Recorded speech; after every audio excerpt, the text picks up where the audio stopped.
For 15 years, Gideon Flint had three rules. 1. Never go near the eastern ridge. 2. Never trust a wounded animal. 3. And never, ever look back. This morning, all three were about to burn to the ground. It started with the horse, a wild Mustang appearing with the dawn, like a ghost stepping out of the pines. It was limping, breathing hard, with a gash across its flank that should have laid it out for the buzzards days ago. But it was standing, and it was staring right at him. Animals in these mountains knew better. They ran from men like Gideon. They hid. That's how they survived. But this one wasn't running. This one had come looking for him. Gideon grabbed a rope, his boots crunching on the pine needles. He kept his voice low, the same gentle rumble he used to soothe spooked creatures. "Easy now," he murmured. "Easy there." The Mustang should have bolted. It should have vanished back into the timber. Instead, it took a step toward him, then another. It came close enough for Gideon to see the dark, matted blood on its coat. Close enough to smell the sweat and fear. Close enough to see something else. Something that made the air freeze in his lungs. Tangled in the horse's black mane was a small scrap of fabric, a piece of blue cloth, faded, torn. But he knew that blue. He knew it better than the lines on his own hand. It was the exact shade of the dress his wife Sarah had been wearing the last time he ever saw her. 15 years ago, before the fire, before his world turned to ash. His hand trembled as he reached for it. The world seemed to slow down, the chirping of the birds fading to a dull hum. His fingers were just an inch away. Then the thunder cracked, a single explosive boom that shook the mountains to their core. The Mustang's eyes went white with terror. In a heartbeat, the quiet, wounded animal was gone, replaced by 1,000 pounds of pure panic. It reared up, its powerful legs kicking at the sky. The rope in Gideon's hand twisted, the loop catching tight around his wrist. And just like that, 15 years of solitude, 15 years of rules, 15 years of hiding from the past came to a violent, screaming end. The Mustang bolted. It ran straight for the one place Gideon had sworn he would never go again, the eastern ridge. And Gideon, tied to this creature by rope and by a ghost from his past, was dragged along for the ride. The ground tore at him, a blur of rocks and roots. Pain exploded in his shoulder as he was yanked off his feet. He tried to dig his heels in, tried to find purchase. But the Mustang's terror was absolute. It was a force of nature, and he was just a man caught in its storm. The rope was a vice on his wrist, grinding bone against bone.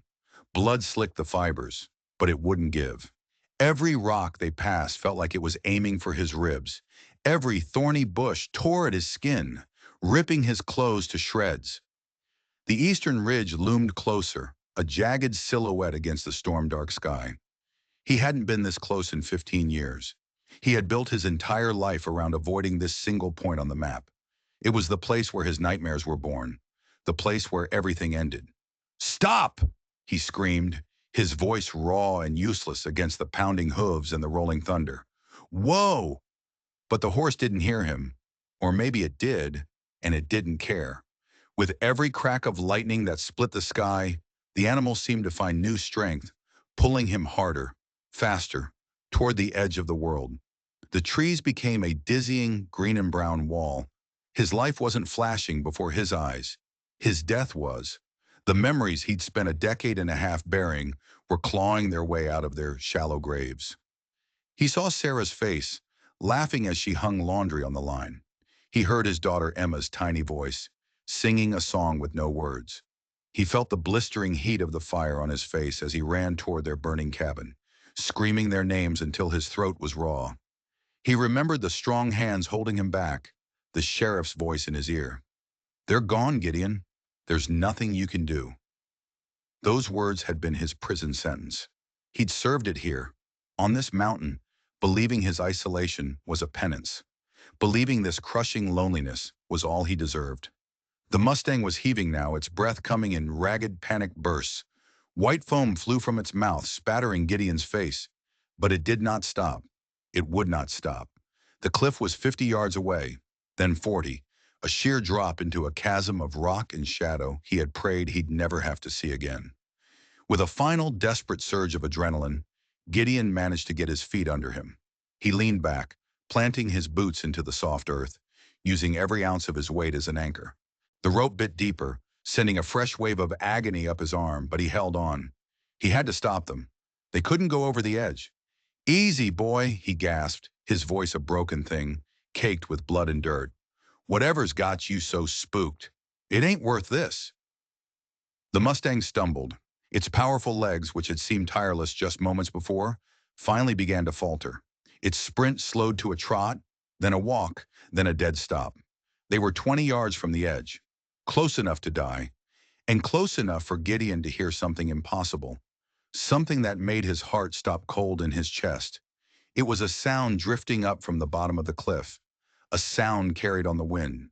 It was the sound of voices, human voices. He heard a woman's laughter, clear and bright and so painfully familiar it stole his breath. And then he heard something else, something that turned the blood in his veins to ice. A child, a young woman really, singing that same wordless tune his Sarah used to hum while she was hanging the laundry. The Mustang had stopped running, but for Gideon Flint, the world was just beginning to spin apart. His hands shook so badly he could barely work the knot. The rope finally fell away from his wrist, a bloody mess of fiber and flesh. The Mustang stood beside him, its panic gone, replaced by a strange, quiet calm. It was as if its job was done. It had brought him here. They were standing just a few feet from the precipice. A loose pebble, kicked by his boot, tumbled over the edge and disappeared into the vast emptiness below. The voices rose up again. That laughter. He knew that laugh. He had spent years trying to forget it, and years praying he could hear it just one more time. It was Sarah's. It had to be. And the song. It was the melody of his life before the fire, the soundtrack to his happiest memories. He told himself it was a trick of the wind, a phantom of his broken mind. He'd seen the cabin burn. He'd watched the flames lick the sky, swallowing everything he loved whole. He remembered the sheriff pulling him away, his arms like iron bands, while Gideon screamed their names into the suffocating smoke. But the voices were real. He could feel them in his bones. Slowly, painfully, Gideon crawled to the edge. He didn't dare stand, afraid a sudden gust of wind might send him plummeting into his own grave. He pressed his belly to the cold stone and peered over. The drop was terrifying, at least 200 feet straight down. But it didn't end in jagged rocks like he'd always imagined. It ended in a valley, a small, hidden valley he never knew existed. Through the gaps in the pine trees, he saw it, a sight that defied all logic, a sight that shattered the very foundation of his grief. There were 3 small cabins, built from sturdy timber, arranged around a clearing. Smoke curled from one of the chimneys. Laundry, actual, clean laundry, hung on a line strung between 2 trees. There were gardens, neatly tilled and bursting with life. And in the center of it all, there were people. A woman with dark hair braided down her back was bent over a patch of tomato plants. When she stood up to wipe the sweat from her brow, Gideon's heart hammered against his ribs so hard he thought it would break them. It was Sarah. She was older, of course. There were lines around her eyes that hadn't been there 15 years ago. But it was her, unmistakably, impossibly her. And next to her, humming that wordless tune, was a young woman, maybe 20 years old. She moved with Sarah's grace, but she had his stubborn chin. Emma, his little girl. His 5-year-old Emma was a grown woman, and he had missed all of it. The Mustang snorted behind him, a soft, satisfied sound. It had brought him to the truth. Gideon buried his face in the dirt, the sharp smell of earth and rain filling his senses. A sob tore through him, the first one he'd allowed himself in 15 years. They were alive. They weren't just ghosts in his memory. They were real, and they were thriving in this secret paradise. But a cold, terrible question began to form in his mind. If they were alive, why didn't they come for him? Why did the sheriff tell him they were dead? How could they build a new life, a happy life, and just leave him behind? The questions spiraled, each one more painful than the last. He watched them, this family that was his and yet wasn't. Sarah showed Emma how to tie a vine to a stake. They laughed at something, a private joke shared between a mother and the daughter he never got to see grow up. A terrible thought took root in his heart, a weed of doubt and betrayal. What if they didn't want to be found? What if they had chosen to let him believe they were gone? The more he looked, the more questions he had. This wasn't some makeshift camp. The cabins were weathered, settled. The fruit trees in the small orchard were mature, their branches heavy with apples that would take years to grow. This place wasn't just a hideout. It was a home. They had been here for a long, long time. Then he saw movement from the largest cabin. An old man stepped out onto the porch, walking with a distinct limp Gideon would recognize anywhere. Doc Patterson, the town doctor, the man who'd set Gideon's arm when he was a boy and treated Emma's fevers. The doc was supposed to be dead too. His name had been on the list of victims from the fire.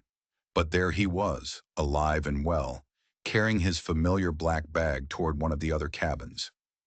Gideon's mind was reeling. It wasn't just Sarah and Emma. There were other survivors. The fire. It wasn't what he thought. It wasn't the tragedy that had wiped out half the town. It was something else. Something that had allowed a chosen few to escape and build a new world down here. Hidden from everyone. Hidden from him. Just then, Sarah straightened up from the garden. She looked up, her gaze sweeping across the cliff face. For one heart-stopping second, their eyes met across the 200 feet of empty air. He was sure she saw him. He was sure she recognized the broken man staring down from the edge of his own personal hell. But her eyes passed right over him, empty of recognition. She turned back to Emma and said something he couldn't hear. And that's when he saw it, something that made all the blood in his body turn to ice. Next to the garden, there was a simple wooden post driven into the ground, a marker, and carved into the wood, in letters clear enough to read even from this distance, was a name. His name, Gideon Flint, beloved husband and father. And beneath the name was a date, the date of the fire, 15 years ago. It wasn't a marker, it was a gravestone. They hadn't abandoned him. They hadn't left him behind. They thought he was the one who was dead. They had been mourning him all this time, just as he had been mourning them. The realization was a physical blow, knocking the wind out of him. Someone had lied. Someone had stood in the middle of that tragedy and told two sets of lies. He told Gideon his family was gone. He told his family that he was gone. Someone had deliberately, cruelly, kept them apart for 15 years. The Mustang nudged his shoulder as if to say, "What now?" His work was done. It had dragged him to the truth. Now Gideon had a choice. He could crawl back to his empty cabin, back to his life of ghosts and regret, and carry this impossible knowledge alone until it crushed him. Or he could find a way down into that valley and find out who stole his life. He pulled back from the edge, his mind a whirlwind of confusion and rage. How could this place exist so close to his cabin without him ever knowing? For 15 years, he had crisscrossed these mountains, hunting, trapping, wandering. How did he miss an entire settlement? As he scanned the terrain again, the answer clicked into place. The valley was a natural fortress. It was a deep bowl, carved out of the mountain thousands of years ago. The only vantage point that offered a clear view was this exact spot on the eastern ridge, the one place his grief wouldn't let him go. From every other angle, the entrance was masked by a clever illusion of overlapping rock formations. It looked like a solid wall of granite. It was a perfect hiding place, a geographic miracle. But that still didn't explain everything. If they thought he was alive, even for a little while, why hadn't they searched? The Mustang had wandered over to a small cluster of pines near the cliff. It nuzzled a low-hanging branch, and Gideon saw it. Another piece of blue fabric, tied neatly to the branch. He looked further into the trees. There was another, and another after that. A trail of breadcrumbs made from the fabric of Sarah's dress. They hadn't just waited, they had tried to lead him home. But the fabric was old, bleached pale by years of sun and snow. This trail had been waiting for him for a very, very long time. He followed the markers, his heart a painful drum against his ribs. The path led him away from the cliff, through a dense section of woods he had always avoided. It was the part of the mountain that faced southeast, toward the burned-out ruins of their old homestead. He'd never been able to bring himself to look in that direction.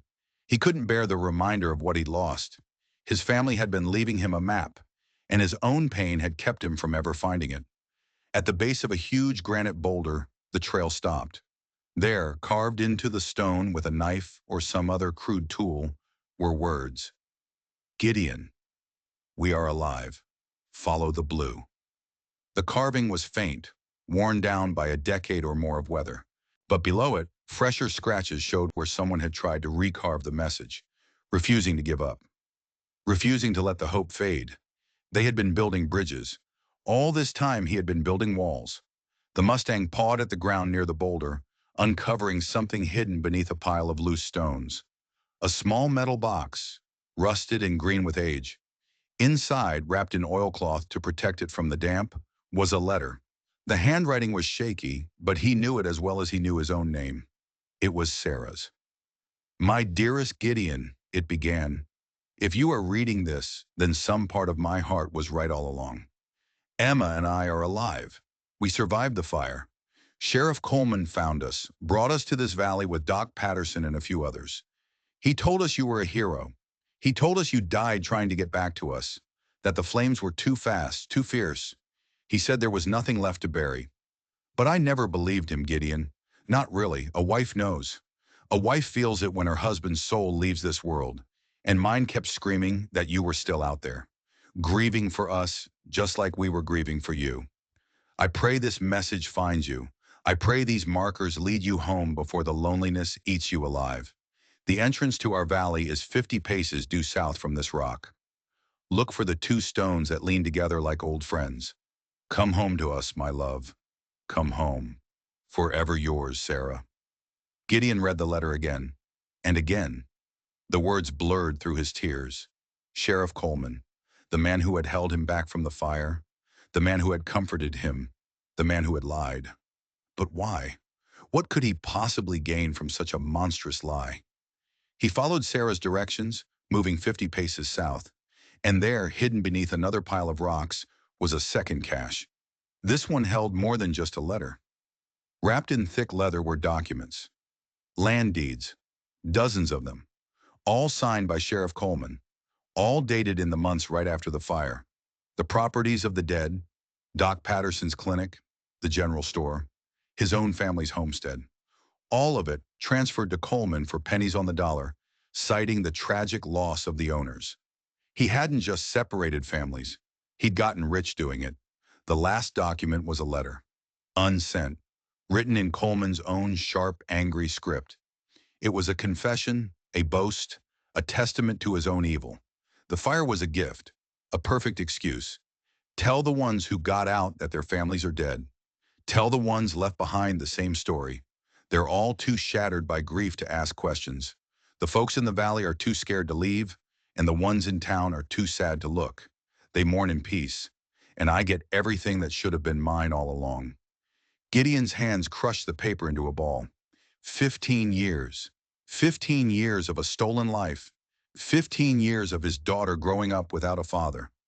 15 years of a love story buried under a mountain of lies.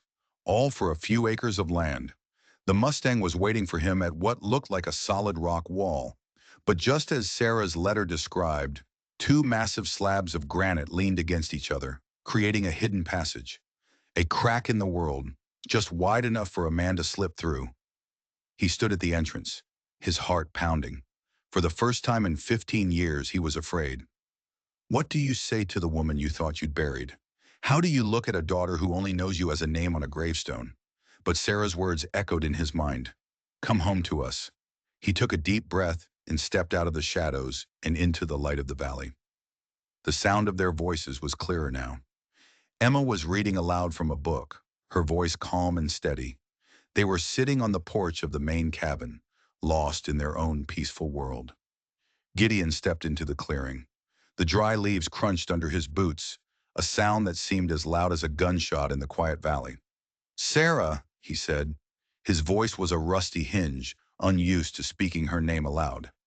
"Emma, it's me." Both women looked up.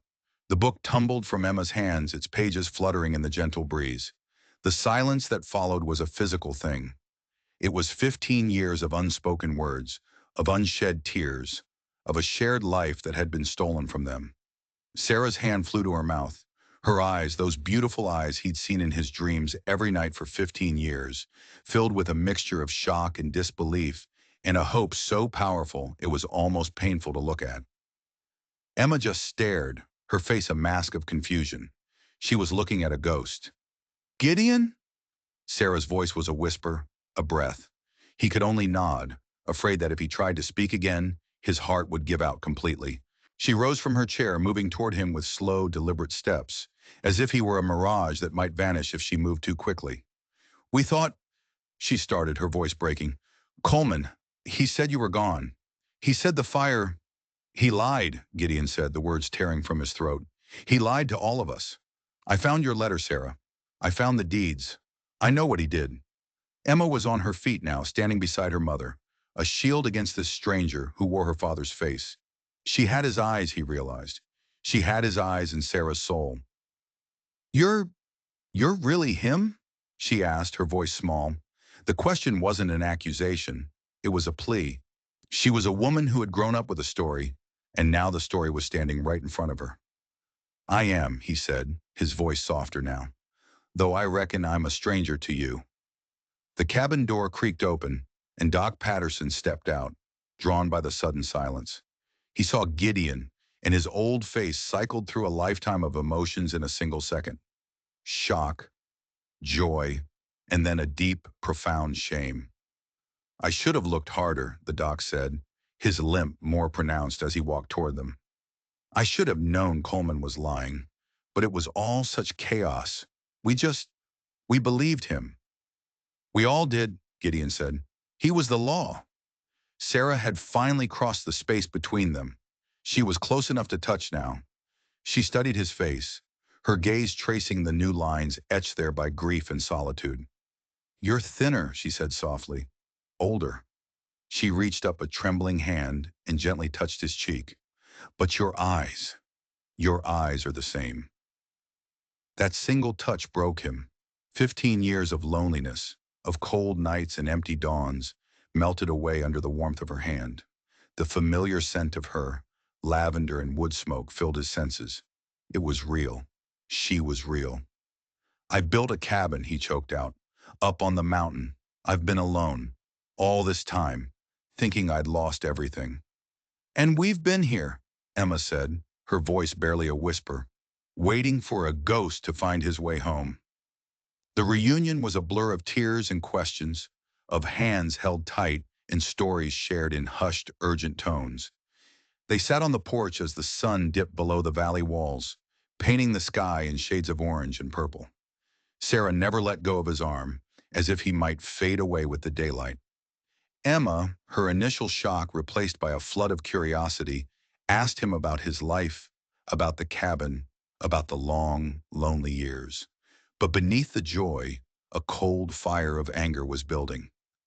"We have to do something," Doc Patterson said, laying Coleman's forged deeds on the porch railing. "He can't get away with this. He's probably done it to other families." "He won't," Gideon said, his voice low and hard. "Tomorrow, we take these to the territorial marshal in Sweetwater. We tell them everything." "Tomorrow," Sarah repeated, her voice full of wonder. "It's a strange word. I haven't really believed in a tomorrow for 15 years. Emma looked at him, her eyes clear and serious. "Will you stay? Here, with us?" Gideon looked around the valley, at the sturdy cabins, the thriving gardens, the peaceful life they had carved out of a tragedy. It was their home, a sanctuary built on a lie, but a home nonetheless. "If you'll have me," he said, his voice thick with emotion. "I've spent 15 years learning how to be alone. I'd like to spend the rest of my life learning how to be a family again." Sarah's grip on his arm tightened into a promise. "Always," she whispered. The plan was simple, and it was dangerous. They couldn't just ride into Sweetwater. Sheriff Coleman wasn't just the law, he was the town. His deputies were loyal to him, not to a badge. The territorial marshal was 2 days' ride away, and Coleman would hear they were coming long before they arrived. He controls the telegraph office, Doc Patterson pointed out, pacing the small cabin. He'll have us arrested on some trumped-up charge before we get 10 miles. So we don't go to the marshal, Gideon said, staring at the land deeds spread across the table. We bring the marshal to us. He tapped the last letter they'd found, the confession Coleman had foolishly written but never sent. He's greedy. That's his weakness. That's how we get him. The new plan was bolder.